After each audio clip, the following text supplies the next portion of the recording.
selaku mata kuliah agama Islam dan teman-teman semuanya. Perkenalkan, kami dari kelompok 3 yang beranggotakan saya sendiri, Cinta Sasmita Rahmat lagi sebagai moderator, dan teman saya Sela sebagai presentator. Di sini kami akan membawakan materi yang berjudul Agama dan Ruang Lingkupnya. Baik, untuk mempersingkat waktu, akan saya serahkan kepada presentator. Terima kasih kepada moderator. Baik, di sini saya akan mempresentasikan tentang pengertian agama. Agama adalah perangkat keyakinan, praktik, norma, dan nilai-nilai yang berhubungan dengan hubungan manusia dengan kekuatan ilahi atau keberadaan yang lebih tinggi. Agama mencakup pandangan tentang penciptaan, makna kehidupan, moralitas, dan bagaimana manusia seharusnya berinteraksi dengan dunia sekitarnya. Kata agama berasal dari bahasa Sanskerta agama yang berarti tradisi. Sedangkan kata lain untuk menyatakan konsep ini adalah religi yang berasal dari bahasa Latin, religio, dan berakar pada kata kerja religare, yang berarti mengikat kembali. Maksudnya dengan berreligi, seorang mengikat dirinya kepada Tuhan.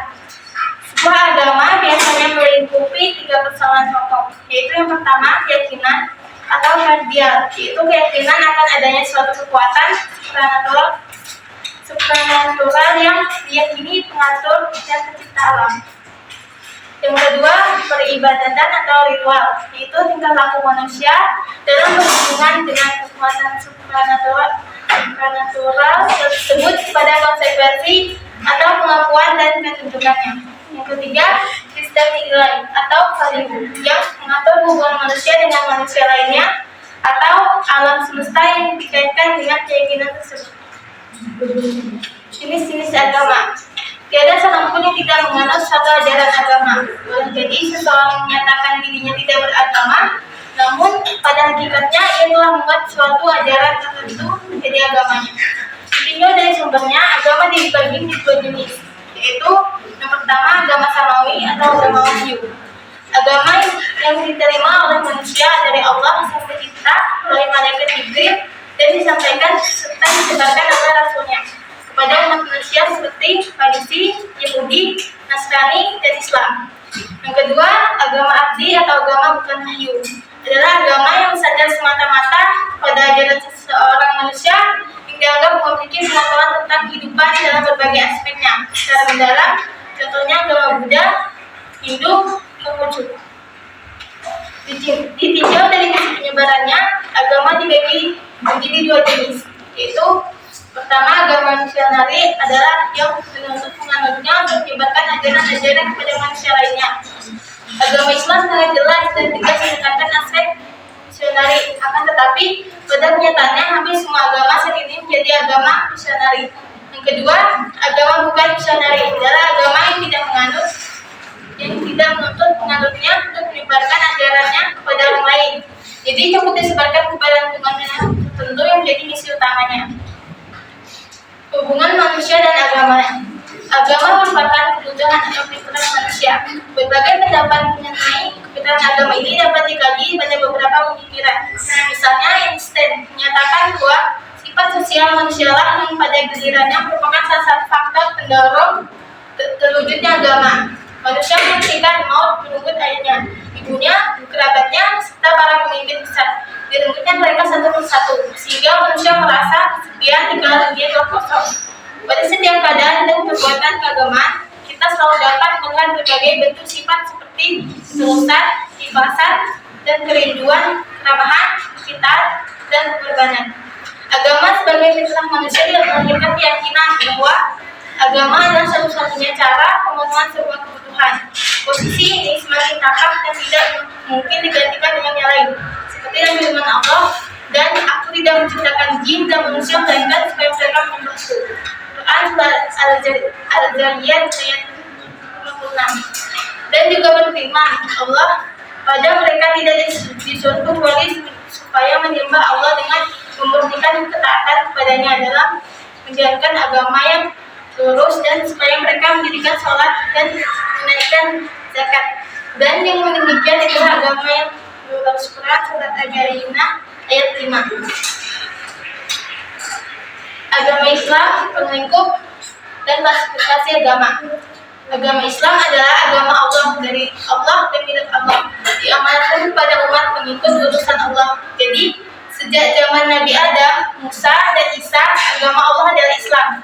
Meskipun sekarang agama Yahudi diklaim sebagai agama yang dibawa oleh Musa, begitu juga dengan ajaran Kristen diklaim sebagai ajaran yang dibawa oleh Isa.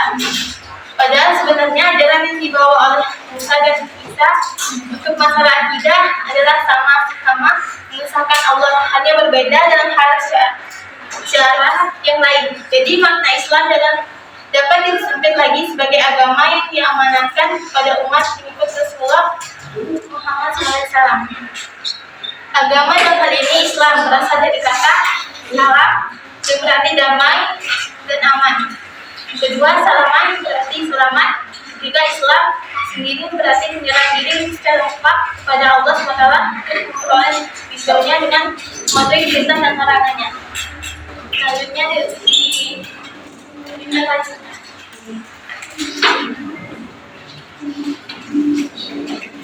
Baik, selanjutnya yang kedua, ruang lingkup agama Islam. Ruang lingkup agama Islam terdiri dari 3 aspek. Yang pertama, aspek keyakinan yang disebut akidah, yaitu aspek ideal atau keimanan terhadap Allah Subhanahu wa Ta'ala dan semua yang difirmankannya untuk diyakini. Yang kedua, aspek norma atau hukum yang disebut syariah, yaitu aturan Allah yang mengatur hubungan manusia dengan Allah, sesama manusia dan dengan alam semesta. Yang ketiga, aspek perilaku yang disebut akhlak, yaitu sikap-sikap atau perilaku yang nampak dari pelaksanaan akidah dan syariat. Antara ketiga aspek tersebut di atas saling berkaitan satu sama lain. Akidah atau iman merupakan keyakinan yang mendorong seseorang muslim untuk melaksanakan syariat. Apabila syariat telah dijalankan berdasarkan akidah, maka akan lahir akhlak yang baik. Yang ketiga, klasifikasi agama. Pada umumnya yang diklasifikasikan menjadi 2 kelompok, yaitu agama wahyu dan agama non-wahyu, atau revealed religion dan agama non-wahyu, non-revealed religion. Untuk lebih jelasnya digunakan sebagai berikut. Pertama, agama wahyu adalah agama yang diturunkan Allah dari langit melalui malaikat Jibril kepada para nabi dan rasul Allah untuk disampaikan kepada umatnya. Oleh karena itu, agama wahyu disebut juga dengan agama langit, agama samawi, agama profetis, din as-samawi, revealed religion, yang termasuk dalam kelompok agama wahyu. Yang pertama, agama Islam dengan kitab sucinya Al-Quran yang diturunkan Allah kepada Nabi Muhammad SAW melalui malaikat Jibril untuk seluruh manusia dan alam semesta. Yang kedua, agama Kristen atau Nasrani dengan kitab sucinya Injil, diturunkan Allah kepada Isa alaihissalam melalui malaikat Jibril untuk kaum Bani Israel. Dan yang ketiga, agama Yahudi dengan kitab sucinya Taurat, diturunkan kepada Nabi Musa alaihissalam melalui malaikat Jibril untuk kaum Bani Israel. Kemudian agama wahyu adalah agama yang lahir berdasarkan pemikiran atau kebudayaan manusia. Adapun perbedaan dari kedua jenis agama ini dikemukakan oleh Max Dussel dalam Living Religions of the World sebagai berikut. Pertama, agama wahyu berpokok pada konsep keesaan Tuhan, sedangkan agama bukan wahyu tidak demikian. Kedua, agama wahyu beriman kepada nabi, sedangkan agama bukan wahyu tidak. Ketiga, dalam agama wahyu sumber utama tuntunan baik dan buruk adalah kitab suci yang diwahyukan, sedangkan agama bukan wahyu, kitab suci tidak penting. Terakhir, semua agama wahyu lahir di Timur Tengah, sedangkan agama bukan wahyu lahir di luar itu. Salah paham terhadap Islam. Menurut Daud Ali, paling tidak ada 3 hal yang menyebabkan munculnya kesalahpahaman terhadap Islam. Pertama, salah memahami ruang lingkup ajaran Islam. Terjadi karena orang menganggap bahwa semua agama itu sama, maka ruang lingkup ajarannya pun sama. Yang kedua, salah menggambarkan kerangka dasar ajaran Islam. Terjadi karena orang menggambarkan ajaran Islam tidak secara menyeluruh sebagai satu kesatuan. Mereka menggambarkan Islam secara parsial, sepotong-potong atau sebagian-sebagian dan tidak utuh. Yang ketiga, salah menggunakan metode mempelajari Islam terjadi karena umpamanya kesalahan yang dilakukan oleh para orientalis sebelum Perang Dunia Kedua. Mereka menjadikan bagian-bagian bahkan seluruh ajaran Islam semata-mata sebagai objek studi dan analisa. Keragaman atau pluralisme sebagai realitas sosial merupakan sunatullah yang tidak mungkin dapat ditolak oleh siapapun. Menolak kenyataan plural sama artinya menolak sunatullah, karena merupakan sunatullah, maka pluralisme memang sengaja didesain Tuhan untuk dinamika hidup manusia. Sikap agama terhadap pluralitas sangat jelas. Agama tidak menolak adanya pluralitas, bahkan agama memberikan kerangka sikap etis. Dari sudut pandang ajaran Islam, sikap positif tersebut dan kerangka sikap etis yang harus dikembangkan tercermin dari beberapa ayat Al-Quran yang secara eksplisit mengakui kenyataan tersebut. Pluralisme tidak dapat dipahami hanya dengan mengatakan bahwa masyarakat kita majemuk, beraneka ragam, terdiri dari berbagai suku dan agama, yang justru hanya menggambarkan kesan fragmentasi, bukan pluralisme.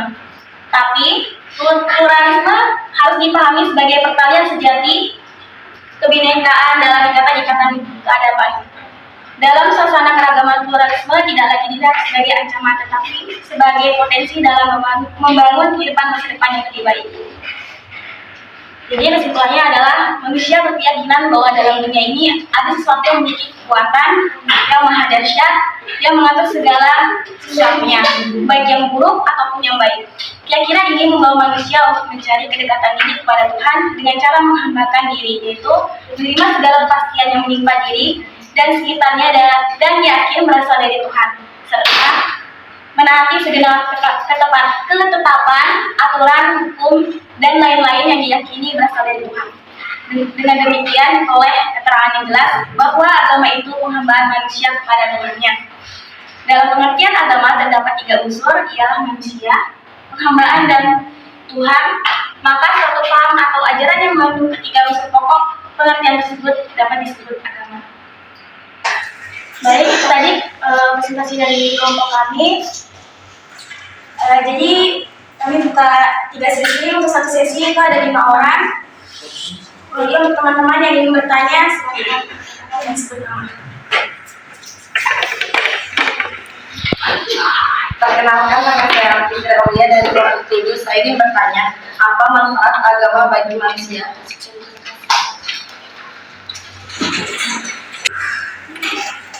Baik, saya Sinta Sari dari kelompok 2 izin bertanya, apa tujuan mempelajari agama?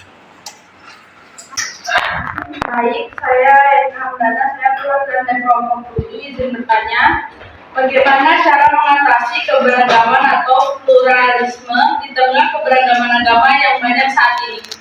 Itu saja dari saya. Terima kasih. Perkenalkan, nama saya Nurinda Triaswati dari kelompok 2 izin bertanya.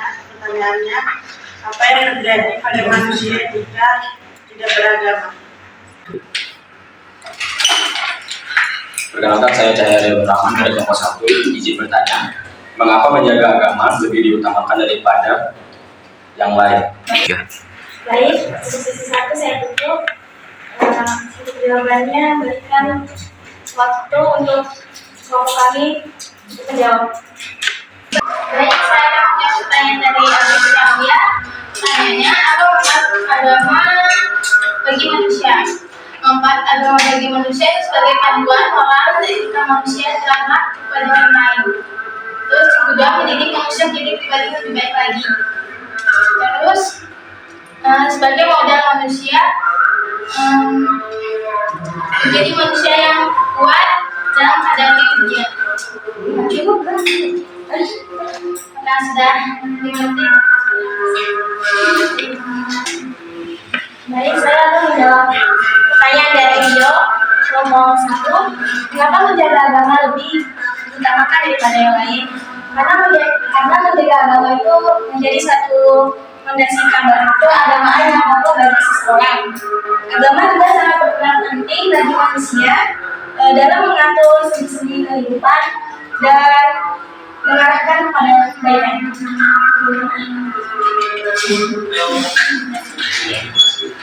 Baik, saya akan melanjutkan dari Elsa. Pertanyaannya, bagaimana cara mengatasi keberagaman atau pluralisme di tengah keberagaman yang banyak ini? Jawabannya, sikap agama terhadap pluralitas sangat jelas. Agama tidak menolak adanya pluralitas, bahkan agama memberikan kerangka sikap etis. Dari sudut pandang ajaran Islam, sikap positif tersebut dan kerangka sikap etis yang harus dikembangkan tercermin dari beberapa ayat Al-Quran yang secara eksplisit mengakui kenyataan tersebut. Misalnya, Al-Quran menyatakan bahwa manusia diciptakan berbangsa-bangsa dan kemudian suku-suku agar mereka saling mengenal dan menghargai.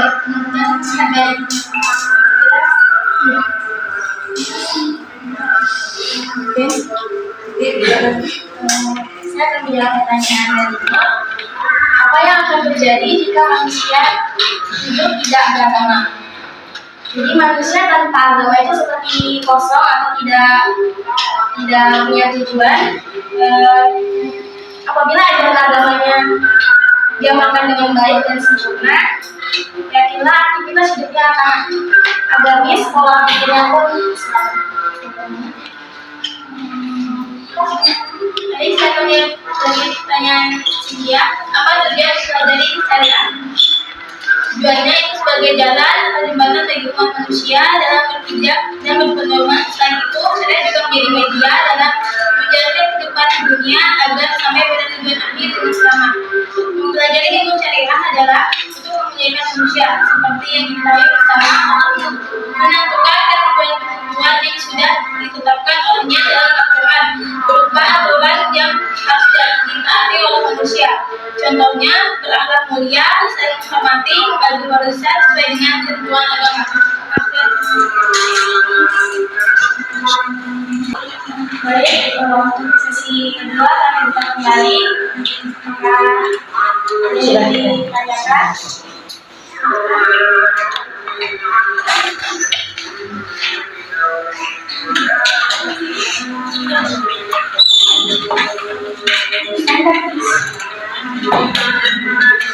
Kemudian saya Asia ingin bertanya, Apa yang akan terjadi jika seseorang tidak mempunyai akal? Sekian. Selanjutnya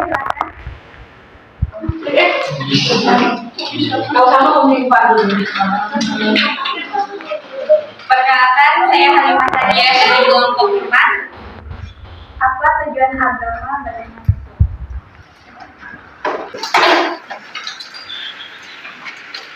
Perkenalkan, saya Ella Adilati dari kelompok 4 ingin bertanya, bagaimana toleransi antar umat beragama yang sesuai dengan Islam? Terima kasih. Selanjutnya yang ingin bertanya, perkenalkan nama saya Dr. Aiza dari kelompok 7. Pertanyaannya, mengapa dalam Islam tidak ada toleransi dalam hal akidah? Nama saya Ari Rizky dari kelompok 6. Saya bertanya apa kewajiban kita terhadap agama. baik untuk sesi 2 akan menjawabnya dan berikan waktu kami untuk menjawab. Baik, saya akan menjawab pertanyaan dari Irmi. Apa kewajiban kita terhadap agama? Jadi setiap individu harus mengimani dan meyakini bahwa hanya agama Islam dan satu-satunya agama yang benar dan diridhoi oleh Allah Subhanahu wa Ta'ala. Hal ini sesuai dengan firman Allah dalam surat Ali Imran yang artinya sesungguhnya agama yang diridhoi Allah hanya adalah Islam. Baik, saya dari Hana. Apa tujuan agama bagi manusia? Tujuan agama yang menggapai kemaslahatan, ketenangan, dan kedamaian serta keselamatan baik dunia dan akhirat. Tak satupun ajaran dari Islam baik perintah maupun larangan yang bertujuan untuk menciptakan kerusakan yang mengalami dan kebenaran yang dapat. Terima kasih. Selanjutnya, saya akan menjawab pertanyaan dari Intan. Mengapa dalam Islam tidak ada toleransi dalam hal akidah? Karena akidah adalah sesuatu yang mutlak dan tidak dapat dikompromi. Oleh karena itu, sekecil apapun perkara yang dapat diungkap dan mencederai akidah keislaman, maka wajib dijauhi dan dihindari. Kemudian, toleransi dalam agama Islam adalah toleransi yang tidak mempertukarkan akidahnya. Maksudnya umat Islam dilarang mempertukarkan akidah atau kita dalam peribadatan agama lain atau mengikuti ajaran agama lain.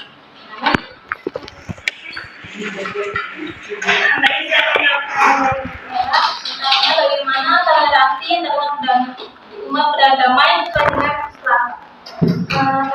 Toleransi antara umat beragama yang berbeda termasuk ke dalam salah satu risalah penting yang ada di dalam kitab teologi Islam. Karena Allah SWT sudah mengajarkan kepada kita cara untuk menghadapi keragaman yang memang tidak bisa dipungkiri, yaitu yang pertama dengan menerima perbedaan sebagai nikmat adalah rahmat. Kemudian yang kedua, umat Islam dilarang memaksa agama lain untuk membuat Islam karena tidak ada paksaan di dalam agama.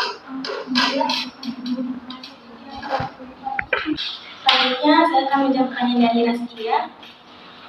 Apa yang akan terjadi jika seseorang tidak mempunyai akidah? Tanpa akidah, seseorang akan menjadi tidak terarah karena tidak punya keyakinan, kemudian kehidupannya tidak akan berjalan dengan semestinya karena tidak ada aturan hidup yang dapat mengatur jalan hidup manusia tersebut. Selanjutnya kami akan buka sesi 3. Ada yang ingin ditanyakan? Perkenalkan, nama saya Lebdur Rahman Faiz, perwakilan dari kelompok 5. Izin bertanya, sebelum sebutkan contoh-contoh dari akidah. Selanjutnya,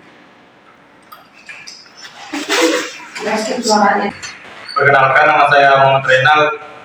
Izin bertanya, apa fungsi agama dalam Islam? Terima kasih. selanjutnya, Ya, izin bertanya, perkenalkan, nama saya Afif, perwakilan dari kelompok 8. Itu kan sudah telah dijelaskan bahwa parameter kebenaran menurut akhlak moral dan etika adalah berbeda. Manakah yang kita dahulukan jika terjadi kontradiksi? Terima kasih.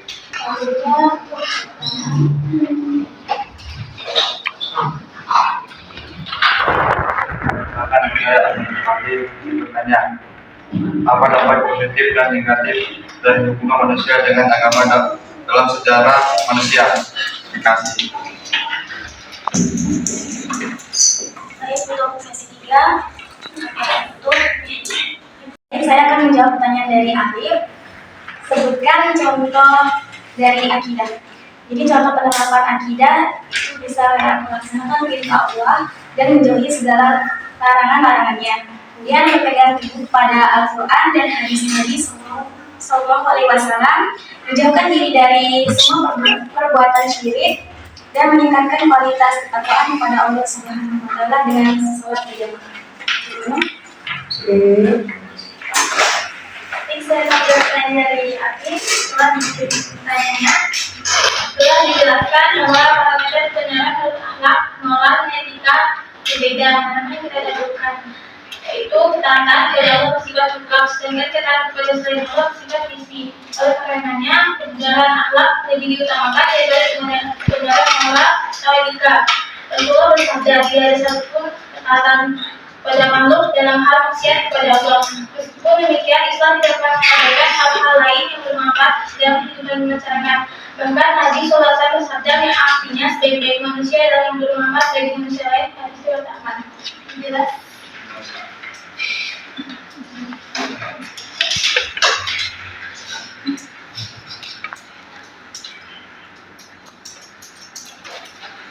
Baik, saya akan jawab pertanyaan dari Ahmad Rifani.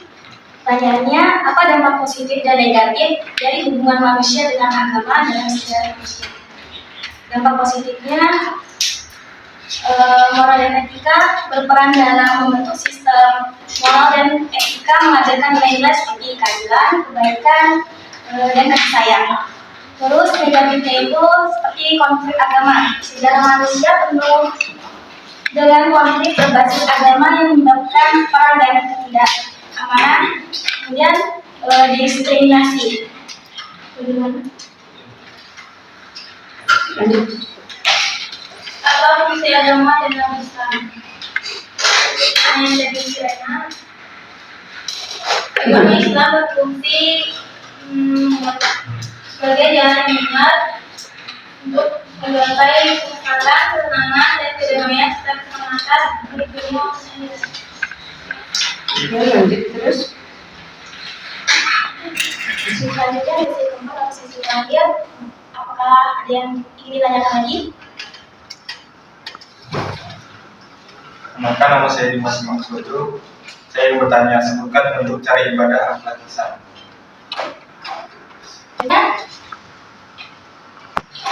Perkenalkan, nama saya Muhammad Hamidiyadi, perwakilan kelompok 6, menganggap semua agama sama, apakah termasuk sikap toleransi? Baik, saya akan menjawab pertanyaan dari Anda. Pertanyaannya, menganggap semua agama benar, apakah termasuk sikap toleransi? Menganggap semua agama benar merupakan bagian dari sikap toleransi, karena setiap agama tentunya berbeda-beda dan memiliki keyakinan yang berbeda pula.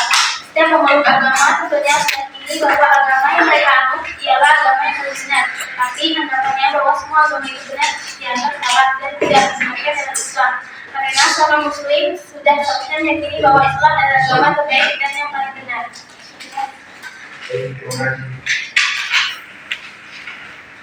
Selanjutnya, saya akan menjawab pertanyaan dari Dimas. Sebutkan bentuk cara ibadah akhlak. Jadi ada 3 bentuk cara ibadah akhlak. Yang pertama, melaksanakan ibadah dengan menyempurnakan syarat dan rukun atas dasar ikhlas karena Allah SWT. Yang kedua, melaksanakan ibadah dengan perasaan bahwasanya Allah melihat. Inilah yang dinamakan maqam muraqabah. Maka sabda Nabi SAW, jika engkau tidak melihatnya, maka sesungguhnya dia melihat engkau. Kemudian yang ketiga, melaksanakan ibadah dengan cara tersebut dengan rasa terbenam dalam laut maka syaitan bagi orang yang mengetahui derajat ini beribadah seakan-akan melihat Allah sendiri. Baik, dan kami jawab pertanyaan dari Ian. Tanya bagaimana konsep Islam tentang toleransi antara beragama. Dalam konteks toleransi antara beragama, Islam sendiri memiliki konsep yang jelas yang telah ditegaskan dalam Al-Quran, yaitu tidak ada paksaan dalam agama, bagi kalian agama kalian dan bagi kami agama kami. Hal tersebut adalah contoh populer dari toleransi agama. Fakta-fakta historis juga menunjukkan bahwa masa toleransi dalam Islam bukanlah konsep yang baru. Toleransi adalah bagian dari ajaran Islam itu sendiri yang data-datanya kemudian dirumuskan oleh para ulama dalam tafsir. Evaluasi untuk kelompok 3 itu tadi beberapa dibuatkan dari nafinya tentang toleransi beragama. Bagus, sudah benar. Jadi la ikraha fiddin salah satu dalilnya. Kemudian masuk pada yang al-kafirun itu juga dalilnya. Buat ini ada beberapa tapi masih endut saja. Ibu minta diruntut semuanya. Pengayaannya di sini. Dan satu lagi, ketika membuat kesimpulan maka harus dia balance dengan rumusan masalah yang kedua. Tidak misalnya rumusan masalahnya 5, maka kesimpulan juga 5. Jangan kesimpulannya jadi 6 atau kurang. Kan pembahasan ya kan? Jadi satu pembahasan ini loh kesimpulannya. Jadi balance. Paham ya sampai sini? Nah, sementara itu dulu karena ibu lupa juga nih banyak beberapa. Ini tadi luar biasa tekanan tentang akidah ihsan itu jawaban Anda itu adalah jawaban masuk ranah tasawuf. Berat itu kajian. Ibu aja masih bosan untuk kesana. Tapi sayangnya membaca, seandainya menguasai, mungkin dia lebih menghayati lebih dulu. Dan itu sebenarnya yang diinginkan. Ketika ingin memberi pelajaran ke orang, kita dulu yang belajar. Karena nanti kalau suara itu dari hati, yang menerima juga hati. Enak menerimanya. Sementara bagus berani tampil itu sudah bagus. Hapus dong.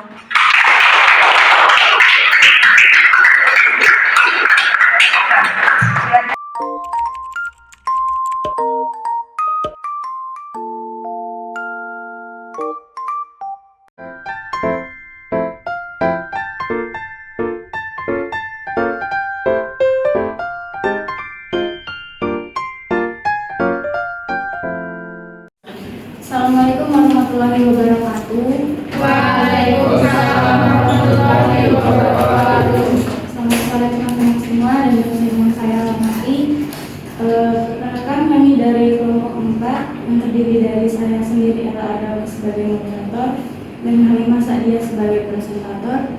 sini kami ingin membahas tentang hak asasi manusia di dalam Islam yang akan didiskusikan oleh Halimah.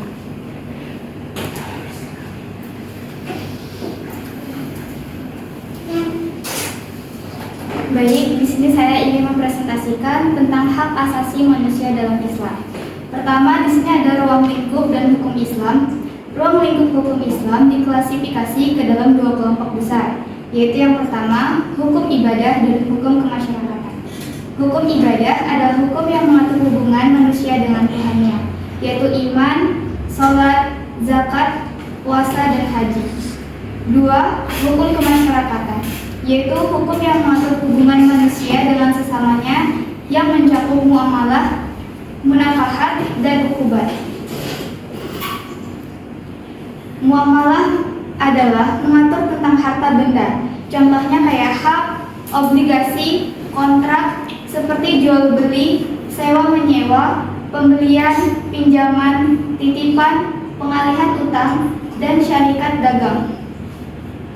Munakahat, yaitu hukum yang mengatur tentang perkawinan dan perceraian serta akibatnya seperti iddah, nasab, nafkah, waris, dan lain-lain. Hukum ini dimaksud biasanya disebut dengan hukum keluarga. Dalam bahasa Arab disebut al-ahwal al-syakhsiyah. Cakupan hukum ini dimaksud biasanya disebut dengan hukum perdata. Yang terakhir, ukubat atau jinayat, yaitu hukum yang mengatur tentang pidana seperti mencuri, berzina, mabuk, menuduh berzina, pembunuhan, serta akibat-akibatnya. Ruang lingkup hukum Islam ada dua, yaitu pertama, hukum manusia dengan Tuhannya, dan kedua, hukum manusia dengan sesamanya. Hukum Islam, baik dalam pengertian syariat maupun fikih, dibagi menjadi dua bagian, yaitu ibadah atau madhah, dua, muamalah atau ghairu madhah. Tujuan hukum Islam. Secara umum, tujuan ini penciptaan dan penetapan hukum oleh Allah Subhanahu wa Ta'ala adalah untuk kepentingan, kemaslahatan, dan kebahagiaan manusia seluruhnya, baik di dunia maupun di akhirat. Selanjutnya akan disampaikan oleh Ella.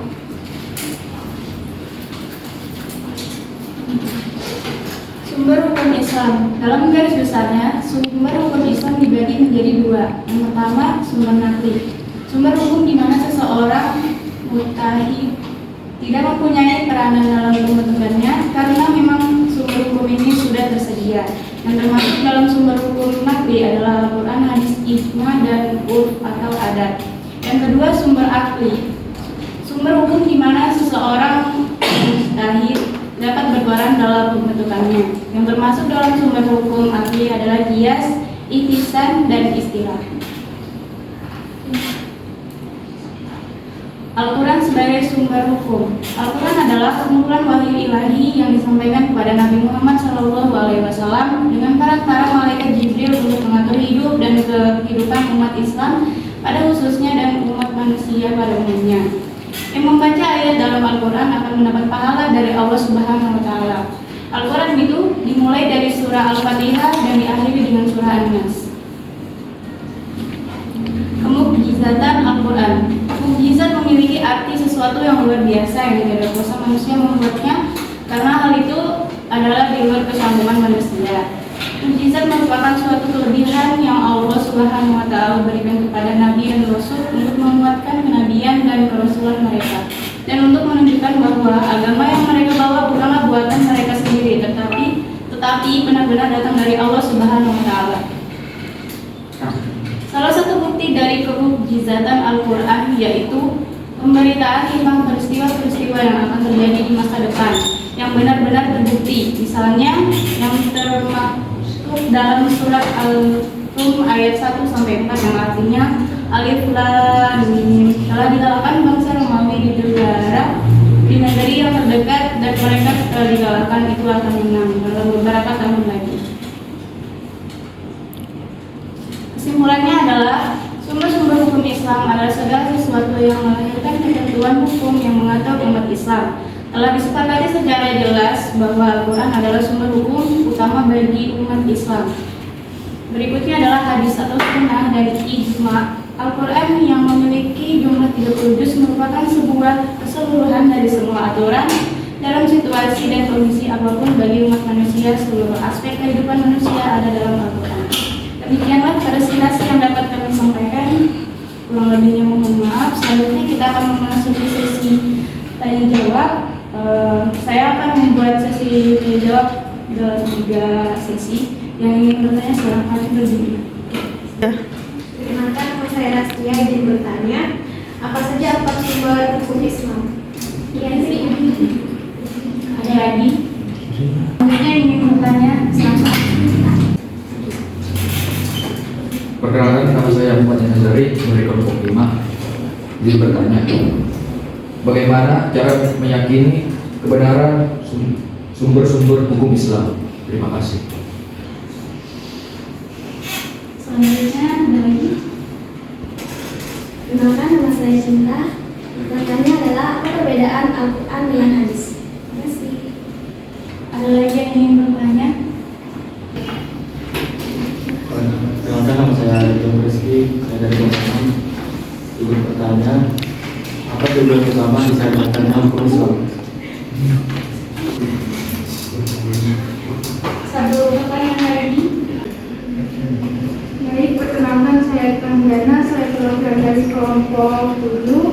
Izin bertanya kepada teman-teman kelompok 4. Pertanyaan saya, apa kedudukan Al-Quran sebagai sumber hukum dalam Islam? Terima kasih. Ada lagi yang ingin bertanya?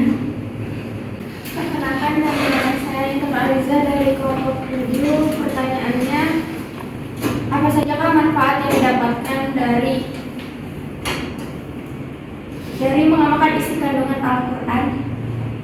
Terima kasih.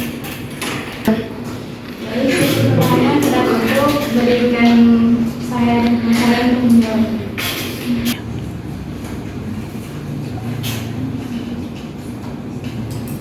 Baik, saya akan menjawab pertanyaan dari Rasti. Pertanyaannya, apa saja 4 sumber hukum Islam? Ada 4. Yang pertama Al-Quran, hadis, ijma, dan qiyas.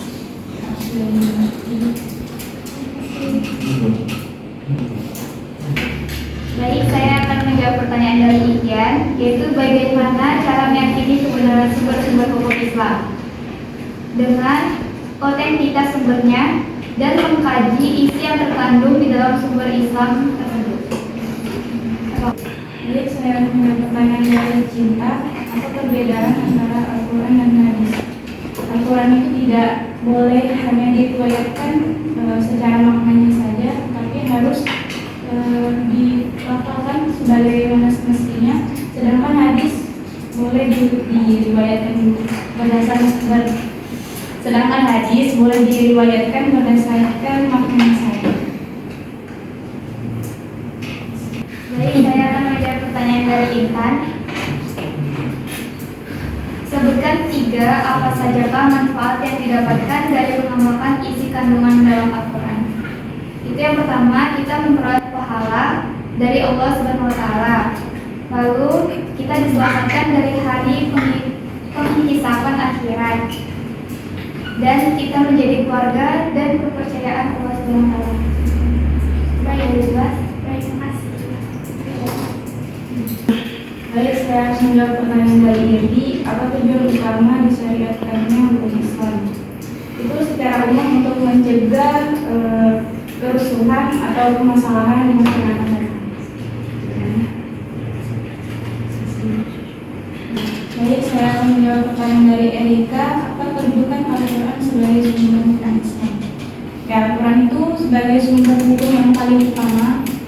Al-Quran tidak hanya berperan sebagai sumber utama hukum Islam, tetapi dia juga sebagai muamalah yang mana dalamnya terdapat kaidah-kaidah yang tidak dapat kita ubah.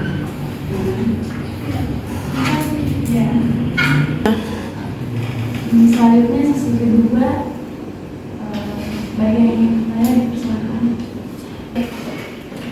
Kenalkan, nama saya Fikri Robinya dan kelompok studi. Saya ingin bertanya, metode apa saja yang digunakan dalam studi Islam? Terima kasih.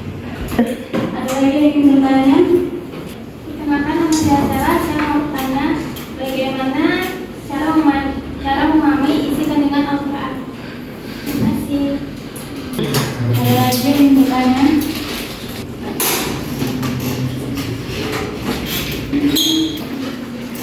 Baik, saya Indra Sari dari kelompok 2 ingin bertanya, mengapa Al-Quran disebut mukjizat paling besar dibandingkan mukjizat lain? Selanjutnya, ada yang ingin bertanya? Izin bertanya, dengan saya Rio dari kelompok 1. Berapa lama Al-Quran diturunkan di bumi? Terima kasih. Lagi yang mau bertanya?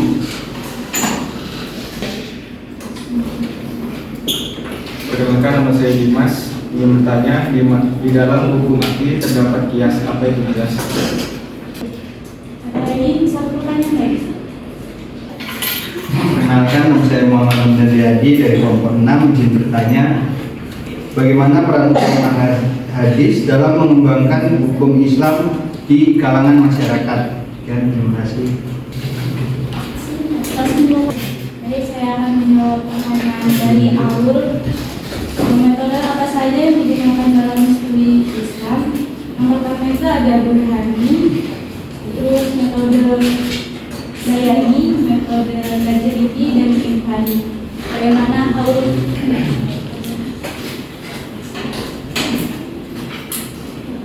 Saya akan menjawab pertanyaan dari Sela. Bagaimana cara memahami isi kandungan dalam Al-Quran? Jadi yang pertama, kamu bisa cari Al-Quran dengan terjemah yang mudah dipahami. Kedua, cari tahu tentang konteks dan sejarah turunnya ayat-ayat Al-Quran. Lalu latihan membaca Al-Quran dengan tajwid atau pengucapan yang benar. Yang terakhir, banyak-banyaklah membaca tafsir atau penjelasan dari ayat-ayat Al-Quran ini. Jadi saya akan menjawab pertanyaan dari Rio. Berapa lama Al-Quran diturunkan ke bumi? Diturunkannya ke bumi itu selama 22 tahun, 2 bulan, dan 22 hari.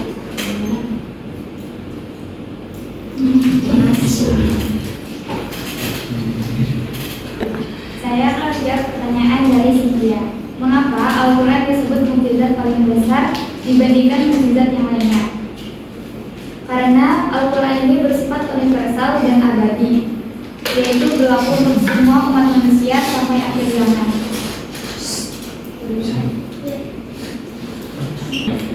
Baik, saya akan menjawab pertanyaan dari Dimas. Di dalam hukum arti terdapat kias. Apa itu kias? Kias itu membandingkan atau mempersamakan hukum yang sudah ada ketentuannya dan hukum yang belum ada ketentuannya. Perkara yang belum ada ketentuan hukumnya. Saya akan menjawab pertanyaan dari Hamdan. Bagaimana peran utama hadis dalam mengembangkan hukum Islam di kalangan masyarakat?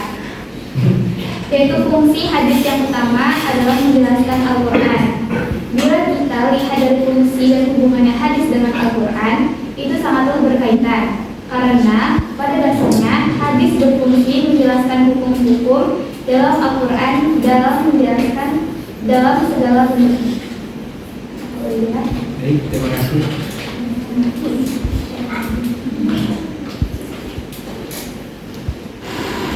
Jadi saya akan membuka sesi ketiga. Berikutnya ini bertanya persilakan.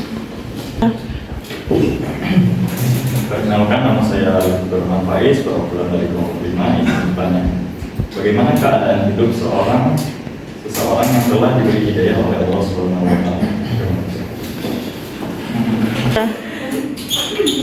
Perkenalkan, nama saya Muhammad Renal. Ingin bertanya, apa yang terjadi jika Islam tanpa metodologi? Perkenalkan, nama saya ingin bertanya, apa saja sih jika tidak Al-Quran? Perkenalkan, nama saya Ahmad Fadil. Izin bertanya, sebuah Nabi dan Rasul membawa ajaran tauhid. Apa arti tauhid? Ada lagi yang ingin bertanya? Perkenalkan, nama saya Nurina Tiasati dari kelompok 2. Ingin bertanya, di Di dalam hukum Islam itu baik dalam pengertian syariat maupun fikih tadi dibagi menjadi dua bagian besar. Jadi tolong jelaskan apa itu ibadah. Kasih. Ya, jangan lagi. Nanti biasa dulu. Saya akan menjawab pertanyaan dari Ali. Bagaimana keadaan orang yang diberikan hidayah oleh Allah Subhanahu Wa Taala? Yang pertama, dia itu akan merasakan tidak sulit dan mudah dalam melakukan ketaatannya. Terus tidak sulit menjauhkan segala larangan yang telah diperintahkan oleh Allah. Terus ketika ia mendengar nama Allah, hati dia akan merasa bergetar atau bertambah rasa cinta kepada Sang Penciptanya.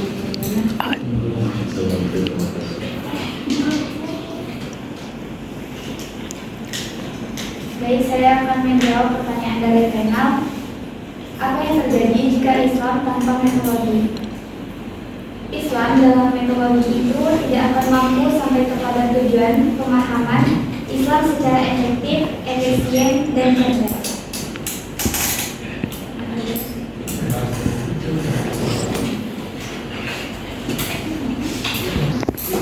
Jadi saya akan menjawab pertanyaan dari Akib.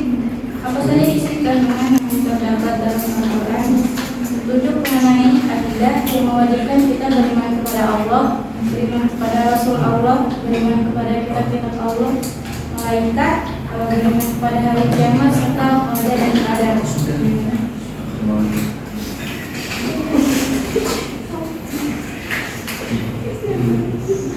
Coba ada yang tidak proses. Ada pertanyaan lagi? Silakan. Baik, saya akan menjawab pertanyaan dari Nurinda. Tolong jelaskan apa itu ibadah utama. Ibadah itu adalah tata cara yang dilakukan oleh seorang muslim seperti yang ada di dalam kelas ini dalam menjalankan hubungan kepada Allah. Contohnya seperti sholat, puasa, membayar zakat, menjalankan ibadah haji. Tata cara ini sudah ditetapkan oleh Allah Subhanahu wa Ta'ala, tidak ditambah-tambahkan maupun tidak dikurangi. Lalu ketentuan ini telah diatur dengan pasti oleh Allah dan dijelaskan oleh Rasul-Nya.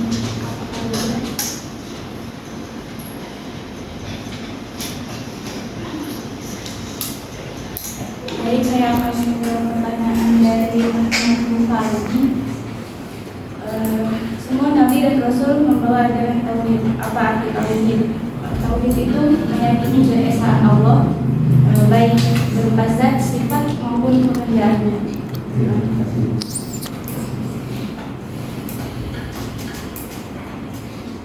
Kita tinggal 5 menit lagi ya. 5 menit.